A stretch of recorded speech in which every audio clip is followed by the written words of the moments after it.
Assalamualaikum warahmatullahi wabarakatuh. Kami dari kelompok 8 kelas C Pendidikan Masyarakat angkatan 2021 akan mempresentasikan hasil kerja kelompok kami dengan tema Sanggar Kegiatan Belajar dan Satuan Pendidikan Sejenis.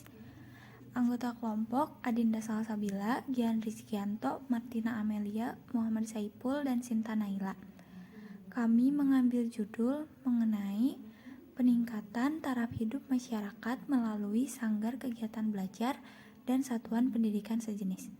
Di sini kelompok kami akan membahas tentang Sanggar Kegiatan Belajar dan Satuan Pendidikan Sejenis. Untuk Satuan Pendidikan Sejenis, kami memfokuskan pada salah satu contohnya, yaitu pendidikan prasekolah atau pendidikan untuk anak usia dini.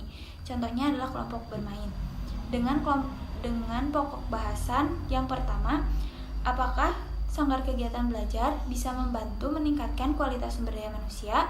Yang kedua, apa saja kriteria pendidik PAUD dan seberapa penting peran PAUD bagi perkembangan karakter anak? Yang ketiga, apa tujuan PAUD? Yang keempat, apa saja hambatan yang dihadapi Satuan Pendidikan Sejenis yang bergerak di bidang seni kala menghadapi pandemi? Saya, Dinda Salsabila, akan membahas pembahasan yang pertama mengenai apa yang dimaksud dengan Sanggar Kegiatan Belajar dan apa yang dimaksud dengan Satuan Pendidikan Sejenis. Pengertian SKB. Menurut pasal 1 Permendikbud nomor 4 tahun 2016 tentang alih fungsi Sanggar Kegiatan Belajar menjadi Satuan Pendidikan Non-Formal Sejenis.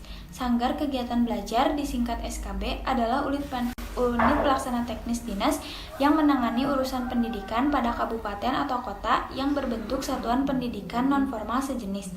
Satuan Pendidikan Non-Formal Sejenis disingkat Satuan PNF Sejenis adalah kelompok layanan pendidikan yang menyelenggarakan program pendidikan non-formal.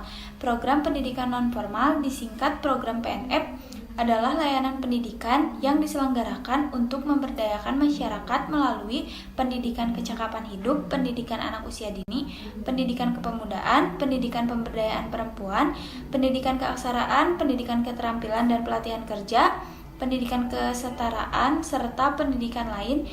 Sanggar Kegiatan Belajar atau SKB merupakan tempat pembelajaran dari Pusat Informasi Kegiatan Pendidikan Non-Formal. Dilihat dari aspek sejarah dan latar belakang terbentuknya UPTD SKB di tingkat kabupaten dan kota sebelum pemberlakuan Undang-Undang Otonomi Daerah di akhir tahun 90-an. UPTD SKB merupakan unit pelaksana teknis daerah yang bertanggung jawab langsung ke Direktorat Jenderal Pendidikan Luar Sekolah dan Pemuda, sekarang Ditjen PAUD, yang secara hierarki struktur organisasi merupakan bagian dari Ditjen PLSP, serta diserahi tugas untuk melaksanakan sebagian tugas-tugas Menteri Pendidikan di bidang pendidikan luar sekolah dan pemuda. Dari aspek tugas dan fungsi, meskipun UPTD SKB telah menjadi bagian dari pemerintah kabupaten dan kota, tugas dan fungsinya tidak mengalami perubahan yang signifikan. Yang secara garis besar tetap menjadi unit pelaksana teknis daerah di bidang pendidikan non-formal dan bertanggung jawab ke Kepala Dinas Pendidikan Kabupaten atau Kota sebagaimana yang termuat dalam aspek pembentukannya. Sebagai sebuah organisasi pemerintah yang bergerak di bidang penyelenggaraan pendidikan non-formal dan informal di tingkat kabupaten dan kota dengan tugas utama yaitu melakukan pembuatan, percontohan, dan pengendalian mutu pelaksanaan program-program organisasi pemerintah yang bergerak di bidang penyelenggaraan pendidikan non-formal dan informal di tingkat kabupaten dan kota dengan tugas utama yaitu melakukan pembuatan, percontohan, dan pengendalian mutu pelaksanaan program-program pendidikan non-formal dan informal berdasarkan kebijakan-kebijakan Kepala Dinas Pendidikan masing-masing. Fungsi-fungsi SKB antara lain yang pertama, menyiapkan bahan dan membuat percontohan program di bidang PNFI. 2. Menyusun bahan dan melaksanakan bimbingan, monitoring, dan evaluasi program di bidang PNFI. 3. Menyusun bahan dan melaksanakan pengendalian mutu program PNFI. Dan yang keempat, menyusun bahan dan melaksanakan kegiatan peningkatan mutu pendidikan dan tenaga kependidikan PNFI. meski program di bidang PNFI. 3. Menyusun bahan dan melaksanakan pengendalian mutu program PNFI. Dan yang keempat, menyusun bahan dan melaksanakan kegiatan peningkatan mutu pendidikan dan tenaga kependidikan PNFI. Meskipun penyusunan tugas dan fungsi organisasi UPTD SKB di sebagian besar kabupaten atau kota masih mengacu pada keputusan Menteri Pendidikan dan Kebudayaan nomor 023 tahun 1997 dan nomor 254 tahun 1997, posisi UPTD SKB sangat diperlukan dan strategis dalam peningkatan kualitas pendidikan non-formal secara keseluruhan. Oleh karena itu, UPTD SKB menjadi satu-satunya organisasi di tingkat kabupaten atau kota yang memiliki tenaga fungsional pamong belajar sebagai pendidik di bidang pendidikan nonformal dan informal dengan tugas utama fokus pada 3 hal, yaitu pengembangan model, pengkajian program, dan pelaksanaan kegiatan belajar mengajar.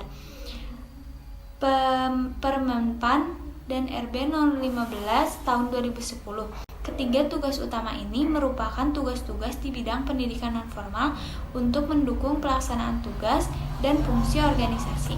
Selanjutnya, apa itu satuan pendidikan sejenis?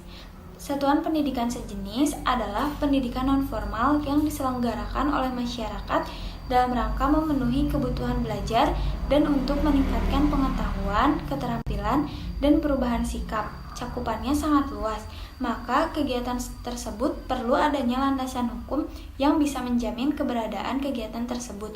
Bertitik tolak dari pengertian ini, maka ditetapkan satuan pendidikan yang sejenis setelah satuan pendidikan nonformal Majelis Taklim. Menurut Undang-Undang Nomor 20 Tahun 2003 Pasal 26 Ayat 4. Jenis-jenis kegiatan yang termasuk dalam satuan pendidikan sejenis lainnya, menurut Peraturan Pemerintah Nomor 73 Tahun 1991 tentang pendidikan nonformal prasekolah, seperti kelompok bermain, balai latihan dan penyuluhan kepramukaan, padepokan pencaksilat, sanggar kesenian, bengkel teater, lembaga komunikasi edukatif melalui media massa seperti cetak dan elektronik, dan majelis taklim dalam Undang-Undang Nomor 20 Tahun 2003 berdiri sendiri menjadi satuan pendidikan nonformal. Pengertian dari beberapa contoh satuan pendidikan sejenis. Yang pertama ada kelompok bermain, merupakan satuan pendidikan anak usia dini pada jalur pendidikan nonformal dan yang menyelenggarakan pendidikan bagi anak usia di bawah 5 tahun. Kelompok bermain umumnya beroperasi sampai siang hari saja dan memiliki staf suster anak atau sukarelawan. Yang kedua, pendidikan anak usia dini atau PAUD adalah jenjang pendidikan sebelum jenjang pendidikan dasar yang merupakan suatu upaya pembinaan yang ditujukan bagi anak sejak lahir sampai dengan usia 6 tahun yang dilakukan melalui pemberian rangsangan pendidikan untuk membantu pertumbuhan dan perkembangan jasmani dan rohani. Yang ketiga, balai latihan kerja atau sering disebut dengan singkatan BLK adalah prasarana dan sarana tempat pelatihan untuk mendapatkan keterampilan atau yang ingin mendalami keahlian di bidangnya masing-masing. Yang keempat, sanggar seni adalah suatu tempat atau sarana yang digunakan oleh suatu komunitas atau sekumpulan orang untuk berkegiatan seni seperti seni tari, seni lukis, seni kerajinan atau kriya, seni peran, dan sebagainya. Untuk pembahasan selanjutnya akan dilanjutkan oleh rekan saya. Assalamualaikum warahmatullahi wabarakatuh. Perkenalkan, nama saya Martina Melia. Di sini saya akan menyampaikan materi berikutnya. Pertanyaannya adalah, apakah SKB bisa membantu meningkatkan kualitas SDM? Jadi, program yang dijalankan SKB dalam membangun mutu SDM, keberadaan pendidikan nonformal berkaitan dengan keberadaan lembaga penyelenggaraan pendidikan tersebut. Salah satu lembaga penyelenggaraan pendidikan tersebut adalah Sanggar Kegiatan Belajar atau yang biasa kita sebut SKB. Sanggar Kegiatan Belajar atau SKB merupakan suatu pendidikan nonformal atau satuan pendidikan nonformal yang mengusung tugas pengembangan model nonformal dan informal di tingkat kabupaten atau kota. Berbeda dengan Pusat Kegiatan Belajar Masyarakat atau yang biasa kita sebut PKBM yang merupakan lembaga pendidikan bentukan masyarakat yang dikelola dan dikembangkan oleh masyarakat itu sendiri. SKB merupakan lembaga pemerintah di bawah Dinas Pendidikan. SKB itu secara umum mempunyai tugas membuat percontohan program pendidikan nonformal, mengembangkan bahan belajar muatan lokal sesuai dengan kebijakan Dinas Pendidikan kabupaten atau kota dan potensi lokal setiap daerah. SK Mendikbud RI nomor 023/1997 menyebutkan bahwa tugas pokok SKB adalah melaksanakan pembuatan percontohan dan pengendalian mutu pelaksanaan program pendidikan luar sekolah berdasarkan kebijakan teknis Direktur Jenderal Pendidikan Luar Sekolah, Pemuda dan Olahraga. Beberapa program pendidikan nonformal yang umumnya dilaksanakan di SKB antara lain itu adalah PAUD atau biasa kita sebut pendidikan anak usia dini, program pendidikan kesetaraan, program-program kecakapan hidup, serta program-program untuk meningkatkan mutu tenaga pendidikan nonformal. Nah, perannya itu dalam mewujudkan sumber daya yang bermutu, SKB melakukan berbagai program kegiatan yang dijalankan dengan sasaran masyarakat umum atau masyarakat sekitar lembaga sumber daya manusia yang menjadi sasaran program. Nah, program tersebut itu dijalankan secara terus-menerus sehingga benar-benar mendapatkan hasil yang maksimal. Jenis program yang dijalankan pada SKB itu cukup beragam, jadi itu cukup banyak gitu loh. Setiap tahun terdapat beberapa program yang dijalankan. Jadi itu setiap tahun itu beda-beda nih programnya. Dalam usaha membangun mutu SDM atau sumber daya manusia, maka diimplementasikan melalui program kegiatan yang dibutuhkan dan bisa dirasakan langsung oleh masyarakat. Nah, tujuannya apa sih? Nah, dengan tujuan adalah agar terjadi perubahan bagi masyarakat, terutama yang berkaitan dengan tingkat mutu dan kinerja masyarakat. Jadi tujuannya itu biar ada perubahan di masyarakat. Nah, yang terutama tuh yang sering berkaitan dengan mutunya kinerja masyarakat gitu loh. Nah, programnya itu ada apa aja sih? Nah, biasanya program itu adalah unsur pertama yang harus ada demi terciptanya suatu kegiatan. Di dalam program dibuat beberapa aspek. Disebutkan bahwa di dalam setiap program dijelaskan mengenai tujuan kegiatan yang dicapai, kegiatan yang diambil dalam mencapai tujuan, aturan yang harus dipegang dan prosedur yang harus dilalui, perkiraan anggaran yang dibutuhkan, dan yang terakhir adalah strategi pelaksanaannya. Melalui program, maka segala bentuk rencana yang lebih terorganisir dan lebih mudah untuk dioperasionalkan. Jadi programnya ini tuh udah dibuat kayak rancangan gitu agar program ini tuh bisa lebih terorganisir gitu loh. Jika melihat dari hasil data penelitian bahwa SKB menjalankan berbagai program dalam meningkatkan mutu SDM yang sasarannya, program yang dimaksud diantaranya dibedakan dalam 3 aspek, yaitu program berkaitan dengan peningkatan pengetahuan, kelembagaan dan pemberdayaan masyarakat, dan program yang dijalankan terdapat pada kesetaraan, pendidikan life skill atau kecakapan hidup, program kewirausahaan, program desa vokasi, program keterampilan, dan lain sebagainya. Jadi sebenarnya program-program ini tuh gunanya tuh buat ningkatin taraf hidup masyarakat, kayak lebih mau menjadikan masyarakat yang lebih bermutu gitu. Nah, selanjutnya adalah semoga semua program tersebut dijalankan adalah sebagai usaha pimpinan dan lembaga dalam upaya membantu meningkatkan mutu SDM atau masyarakat yang ikut dalam program yang ditawarkan. Sehingga setelah selesai menjalani program kegiatan, masyarakat itu bisa memperoleh pengetahuan. Jadi setelah diikut program ini tuh masyarakat diharapkan bisa memperoleh pengetahuan dan keterampilan yang berguna bagi mereka di kehidupan sehari-hari, atau bahkan berguna untuk meningkatkan kesejahteraan dan memanfaatkan keterampilan yang diperoleh. Jadi ini tuh programnya tuh dari masyarakat dan untuk masyarakat. Nah, selanjutnya faktor pendukung dan penghambat SKB dalam membangun mutu SDM. Nah, pada aspek ini itu terdapat beberapa faktor pendukung yang menjadi kelebihan satuan SKB atau yang biasa kita sebut sanggar kegiatan belajar.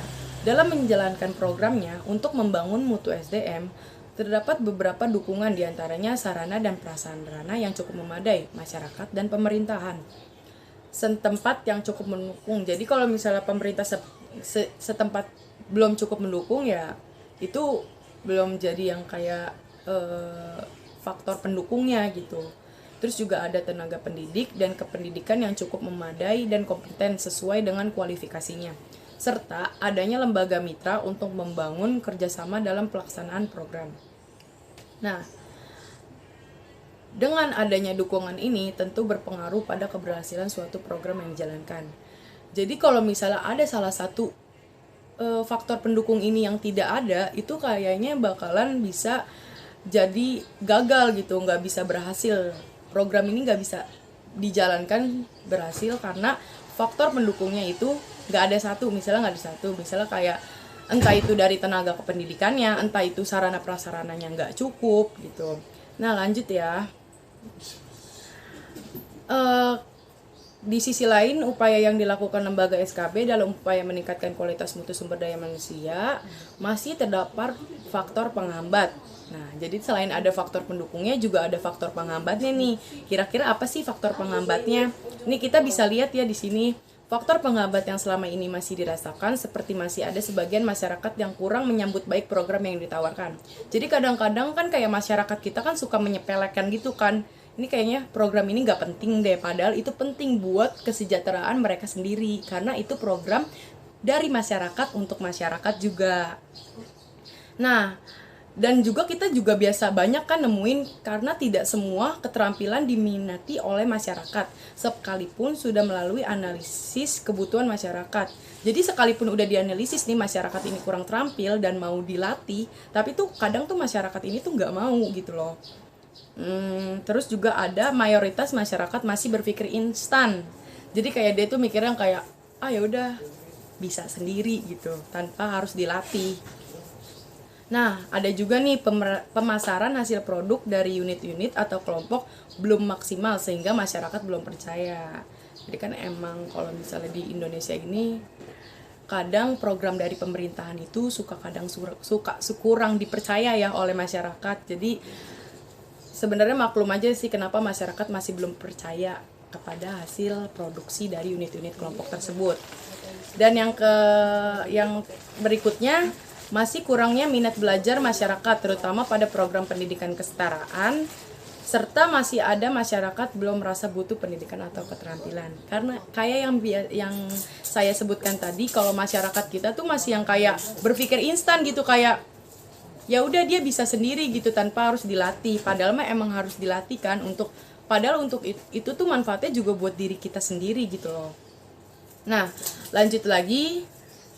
Sanggar Kegiatan Belajar atau SKB itu mempunyai tugas melaksanakan program kegiatan belajar luar sekolah, pemuda dan olahraga baik untuk sumber belajar atau tutor atau fasilitator maupun untuk masyarakat. Dalam kaitan ini, tujuan fungsi seperti yang dikemukakan dalam Surat Keputusan Menteri Pendidikan dan Kebudayaan Nomor 023/1997 tanggal 20 Februari 1997. Di situ dikemukakan oleh tugas utama Sanggar Kegiatan Belajar adalah sebagai pembuatan percontohan dan pengendalian mutu pelaksanaan program pendidikan luar sekolah, pemuda dan olahraga. Nah, dari sini tuh kita dapat simpulkan bahwa pada implementasinya satuan SKB dalam menjalankan berbagai program dalam upaya membangun mutu SDM masih terdapat faktor pendukung dan penghambat. Nah, secara umum kedua faktor tersebut selama ini masih bisa dikendalikan oleh lembaga.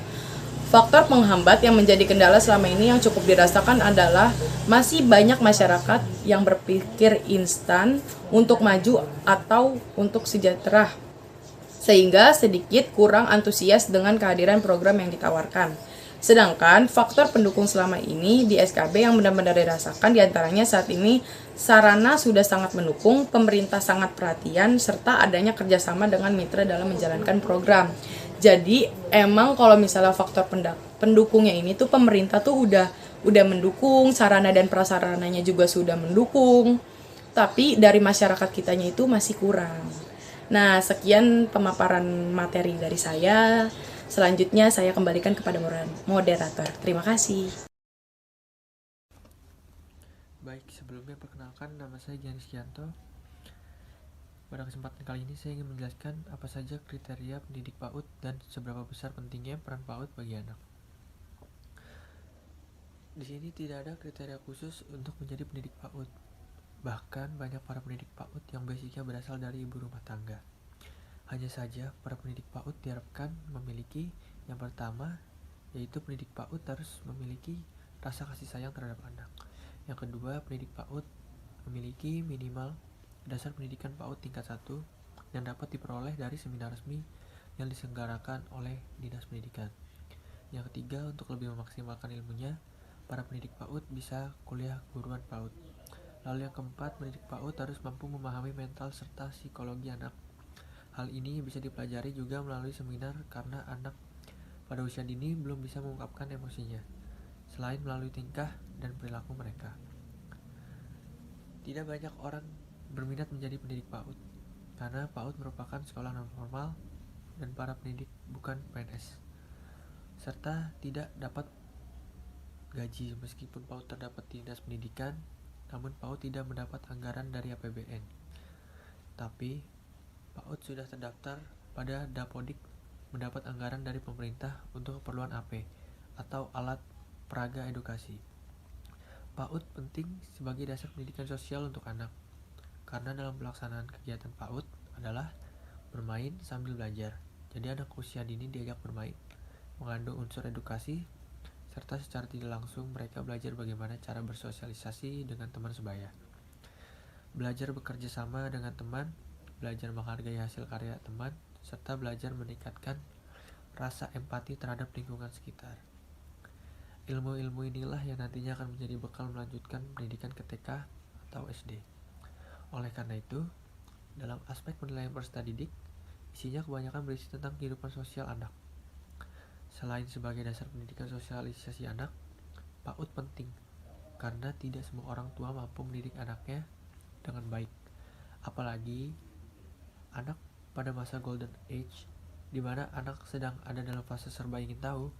Jadi diperlukan kesabaran serta orang-orang berpengalaman untuk mengarahkan anak-anaknya ke hal positif. Pendidikan anak usia dini terbagi menjadi 3 kelompok. Yang pertama adalah TK, lalu yang kedua ada POSPAUD, yang ketiga KOBER atau kelompok belajar. TK merupakan pendidikan formal, sedangkan POSPAUD dan KOBER merupakan pendidikan non-formal. Keduanya sama-sama berada di bawah Dinas Pendidikan. Ada juga RA yang setara dengan TK, namun di bawah oleh Dinas Agama. Program pendidikan dan pembelajaran PAUD biasanya menggunakan beban belajar 1 tahun dengan bentuk perencanaan semester, mingguan, harian.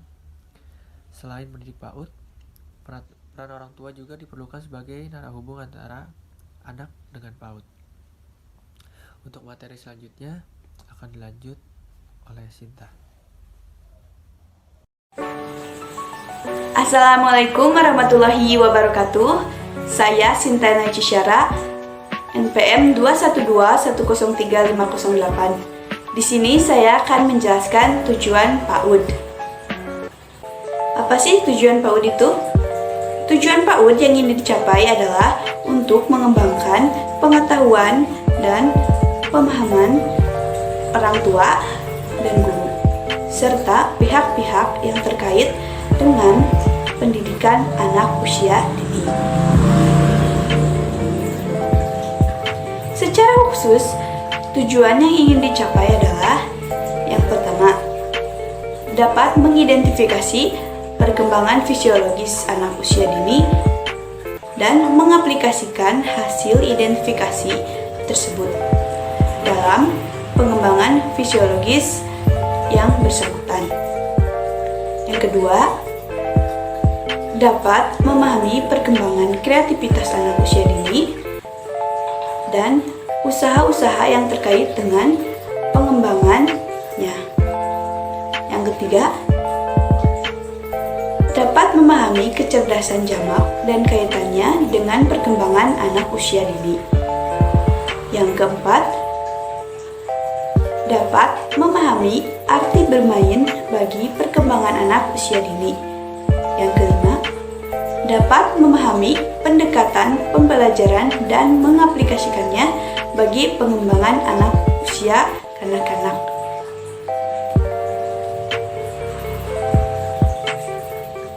Tujuan pendidikan anak usia dini secara umum adalah mengembangkan berbagai potensi anak sejak dini sebagai persiapan untuk hidup dan dapat menyesuaikan diri dengan lingkungannya. Secara khusus, kegiatan pendidikan bertujuan agar yang pertama, anak mampu melakukan ibadah, mengenal dan percaya akan ciptaan Tuhan, dan mencintai sesama. Yang kedua, anak mampu mengelola keterampilan tubuh, termasuk gerakan-gerakan yang mengontrol gerakan tubuhnya sendiri.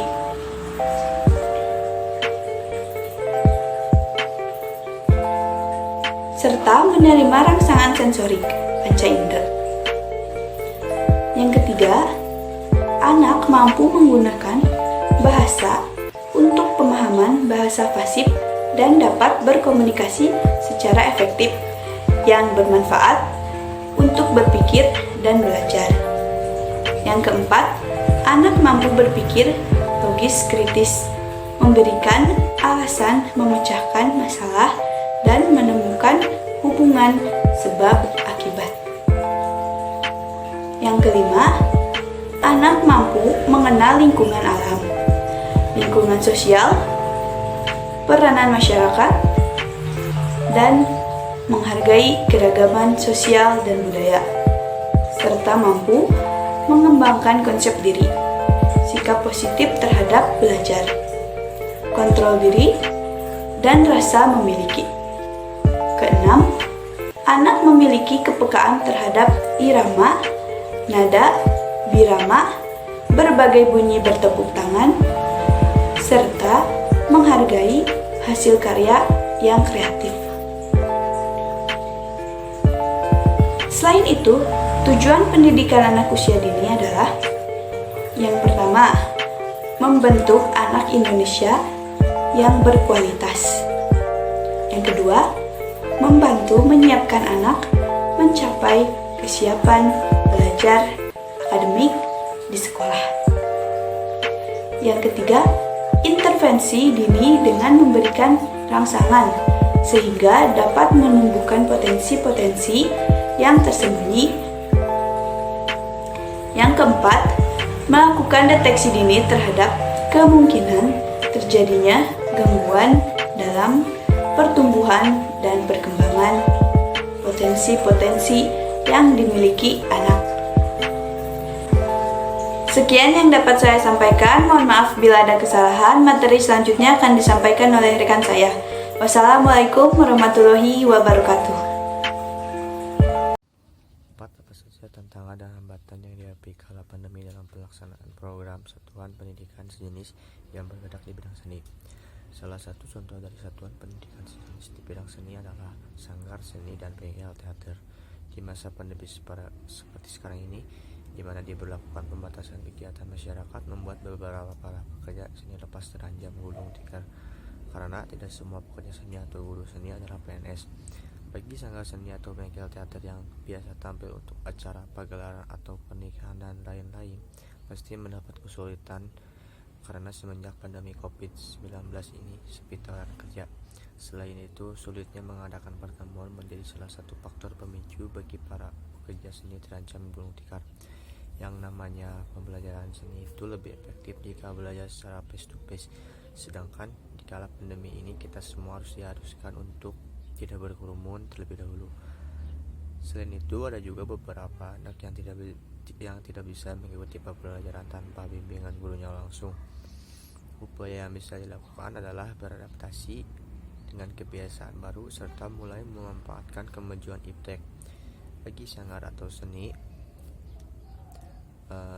seni atau bengkel teater yang tidak bisa beradaptasi dengan kebiasaan baru, sudah dipastikan jika sanggar seninya tengah berhenti. Salah satu contoh adaptasi kebiasaan baru dan penerapan kemajuan iptek adalah dengan membuat sebuah pagelaran yang disiarkan secara online, pertunjukan virtual, dan lomba-lomba yang diadakan secara virtual.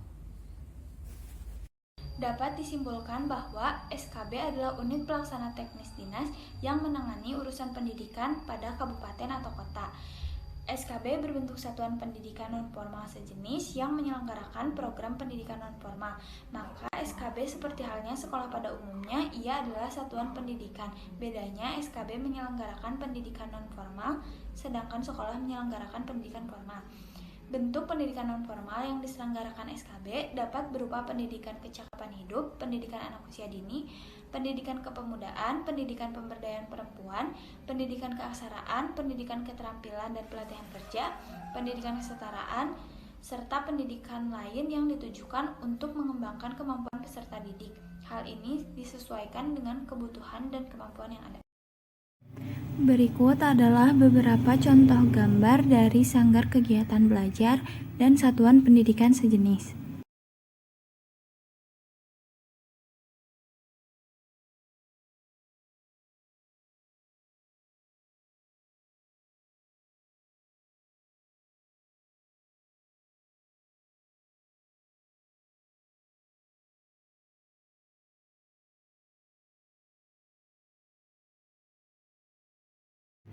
Sekian yang dapat kelompok kami sampaikan. Terima kasih atas perhatiannya dan mohon maaf apabila banyak kekurangan.